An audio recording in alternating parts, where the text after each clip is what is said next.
Hello guys, രാവിലെയൊക്കെ ഈ വാഴത്തണ്ട് തോരൻ വെക്കാൻ വെട്ടിയിട്ടേക്കണക്ക് കിടക്കുമെങ്കിലും നേരം ആകുമ്പോ എവിടെ നിന്ന് അറിഞ്ഞുകൂടാത്തൊരു എനർജിയാണ് എല്ലാ കാര്യവും ചെയ്യാനായിട്ട്. രാത്രി കുറ്റിയും പറിച്ച് എല്ലാരും കൂടെ വെളിയിലോട്ട് ഇറങ്ങിയത് നമ്മൾ ഡ്രൈവിംഗ് പഠിപ്പിക്കാൻ വേണ്ടിയാണ്. ജസ്റ്റ് 4 ചക്ര വാഹന വ്യൂഹത്തിന്റെ അധിപനായ സജിയാണ് നമുക്കിന്ന് ഡ്രൈവിംഗ് പഠിപ്പിച്ചേർന്നത്. ഇവനാണെങ്കിൽ ഒത്തിരി ഡ്രൈവിംഗ് പഠിപ്പിക്കണമെന്ന് പറഞ്ഞ് ഒരേ പോരെ തന്നെ സീറ്റ് എടുത്ത് അവിടെ പോയി, സീറ്റ് എടുത്ത് ഇവിടെ പോയി, സീറ്റ് കുറച്ച് വെട്ടിയെടുത്ത് തലയിൽ പോയി ഒരു ബഹളം ആണ്. അൽ മുനീർ നമ്മൾ ഇന്ന് ഈ പാവപ്പെട്ടവനെ ഡ്രൈവിംഗ് പഠിപ്പിച്ച് ഒരു വഴിയാക്കാൻ പോണത്. ഇവനാണെങ്കിൽ വണ്ടി കയറി എഴുന്നിട്ട് ആദ്യമായി വണ്ടി എടുക്കുന്ന ആള് വണ്ടിക്ക് ചുറ്റും 3 റൗണ്ട് ഓടണം, വൈപ്പറിന്റെ വെള്ളം വായി പിടിച്ചിട്ട് ആകാശത്തോട്ട് തുപ്പണം എന്നൊക്കെ പറഞ്ഞ് ഒരേ പോരെ തന്നെ. മിറർ സെറ്റ് ചെയ്യണം. നീ ഇവിടെ ഇരുന്നിട്ട് നോക്കണം. ഈ കോർണർ കണ്ട, ഈ കോർണർ നിന്റെ ഇവിടത്തെ ഹാൻഡിൽ കണ്ട, വെളിയിലെ ഹാൻഡിൽ. അത് എങ്ങടാ ഇത് അഡ്ജസ്റ്റ് ചെയ്യണോടാ.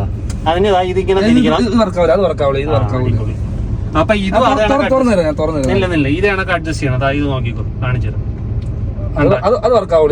നോക്കടാ പൊട്ട. ഇത് കണ്ട, ആ മിറർ ഹാൻഡിൽ കണ്ട, അതിലോട്ട് അഡ്ജസ്റ്റ് ചെയ്യണം. ഇത് വർക്കാവണല്ലോ, ഫുള്ള് വർക്കാവണല്ലോ.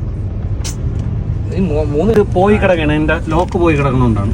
അത് കണ്ട, അത് മിറർ. അപ്പൊ നീ ഇങ്ങനെ ചാരി ഇരുന്നിട്ട് അഡ്ജസ്റ്റ് ചെയ്യും, നിന്റെ ലെവലിന് അഡ്ജസ്റ്റ് ചെയ്യും. ബാക്ക് കാണാൻ പറ്റുന്നുണ്ടോ? ഇനി എന്തൊരു ചോദിച്ചാലും എല്ലാം കറക്റ്റ്. അജിയേട്ടന്റെ ഗ്ലാസ് അഡ്ജസ്റ്റ്മെന്റ് കാരണം പഠിച്ച ഡ്രൈവിംഗ് എല്ലാം മറന്നെന്നാണ് മുനീറൊക്കെ പറഞ്ഞത്. ഞാൻ നേരെ പോലും വല്ലപ്പോഴാണ് നോക്കണത്, പിന്നെയാണ് ഗ്ലാസ് ഒക്കെ നോക്കണേന്ന് പറഞ്ഞ അവസാനം ഒരു വിധത്തിൽ വണ്ടി ഒരിടത്ത് ഓട്ടിച്ച് എത്തിച്ച്. അങ്ങനെ വണ്ടി പഠിച്ചിട്ട് എങ്ങനെ ഉണ്ട്? ആദ്യം ഗൾഫിൽ ഡ്രൈവർ അല്ലേടാ, ഇവിടെ മറ്റേ വല സൈഡായിട്ട് കുഴപ്പമാണ്. ഗൾഫിലാണെങ്കിൽ നമ്മൾ ഇട സൈഡിൽ ഓടിക്കണം.